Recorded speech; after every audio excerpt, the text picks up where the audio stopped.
کبھی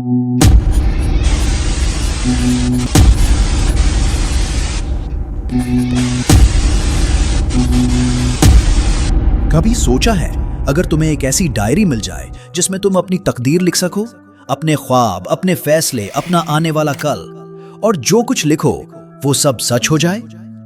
زویا کے ساتھ یہی ہوا تھا۔ وہ جو لکھتی وہی دنیا بنتی جاتی، وہ جو سوچتی وہی حقیقت بن جاتی۔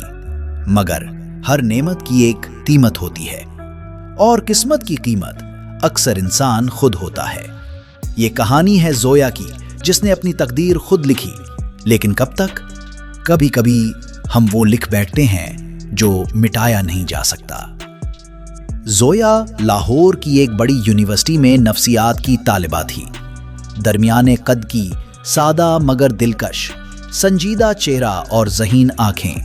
وہ دن بھر کلاسز اور ریسرچ میں مصروف رہتی، مگر رات کو جب ہاسٹل کا کمرہ خاموش ہو جاتا تو وہ اپنی چھوٹی سی میز پر بیٹھ کر اپنی ذاتی ڈائری میں دن بھر کی الجھنیں اور سوچیں لفظوں میں اتارتی۔ اسے پڑھنے اور لکھنے کا جنون تھا۔ پرانی کتابیں، خاص طور پر وہ جن پر وقت کے نشان لگ چکے ہوں، اس کی کمزوری تھیں۔ اکثر اس کی دوستیں اس پر ہنستی تھیں کہ تم پرانی بوسیدہ کتابوں سے بھی رشتہ جوڑ لیتی ہو۔ یونیورسٹی میں ایک قدیمی لائبریری تھی، مرزا ہال، جو برسوں سے بند پڑی تھی۔ کہا جاتا تھا کہ یہ کسی زمانے میں نفسیاتی علوم کا خزانہ سمجھی جاتی تھی، مگر اچانک کسی واقعے کے بعد اسے بند کر دیا گیا تھا۔ زویا کو ہمیشہ اس بند دروازے کے پیچھے کا راز کھٹکتا تھا۔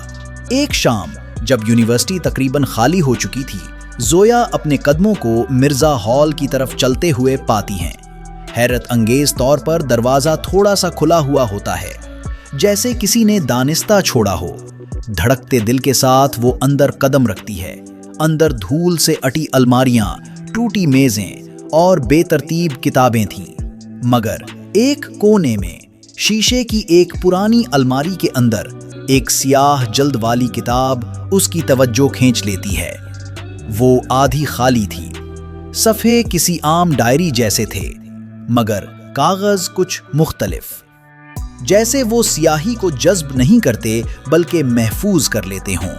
زویا اسے چپکے سے لے آتی ہے۔ زویا اپنے کمرے میں اسے روزانہ کی ڈائری کے طور پر استعمال کرنے لگتی ہے۔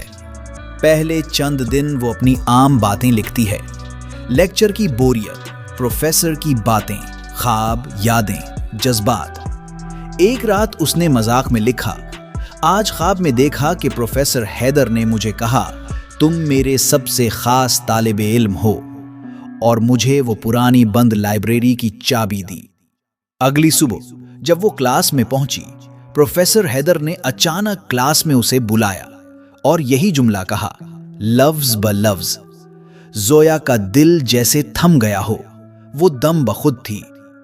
پروفیسر نے اسے لائبریری کے تحفظ سے متعلق ایک سائنسی پروجیکٹ بھی سونپ دیا، جس میں وہ اس جگہ کی نگرانی کر سکتی تھی۔ پہلے تو زویا نے سمجھا یہ محض اتفاق ہے، مگر جب اس نے دوسرا جملہ لکھا کہ کاش کل کلاس کینسل ہو جائے اور اگلے دن واقعی پروفیسر بیمار ہو گئے، تو اسے محسوس ہوا کہ کچھ تو ہے۔ اب زویا نے شعوری طور پر تجربے شروع کر دیے۔ وہ لکھتی اور دنیا ویسا ہی رد عمل دیتی۔ وہ چاہتی تو چھوٹے موٹے مسائل حل ہو جاتے، جیسے ہاسٹل میں شور ختم یا میس میں اچھا کھانا، لیکن پھر اس نے کچھ گہرے اور خطرناک خیالات لکھنے شروع کیے۔